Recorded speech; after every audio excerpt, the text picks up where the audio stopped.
nalka.net ayaa la kulmay Cabdalla Shafii oo ah managerka Iftiin Media kusoo dhawow website-ka nalka.net.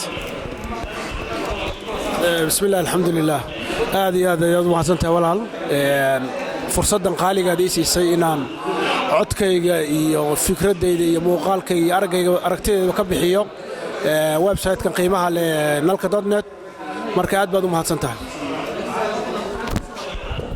waxaad ma noo sheekay kartaa DVD-yadan loogu talagalay carruurta ay haysid? DVD-yadan carruurta loogu talagalan hayo waa DVD-yo carruurta Soomaalidu ay ka baranayaan diintooda iyo afkooda wada socda. waa DVD-yo qisaska ambiyada oo aanu af Soomaaliyeynay hadday noqoto qisada Nabi Yuusuf, qisada Nabi Muuse, siirada Nabiga calayhi salaatu wassalaam oo af Soomaali ah.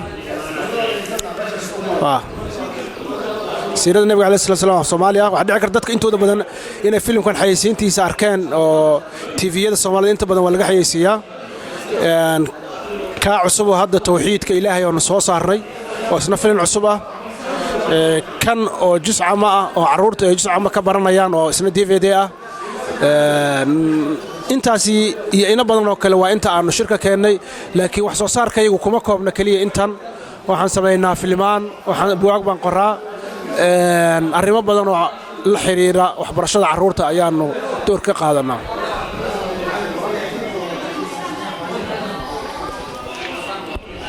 dadka hadday rabaan inay ka gataan DVD-yada xagee ka codsan karaan?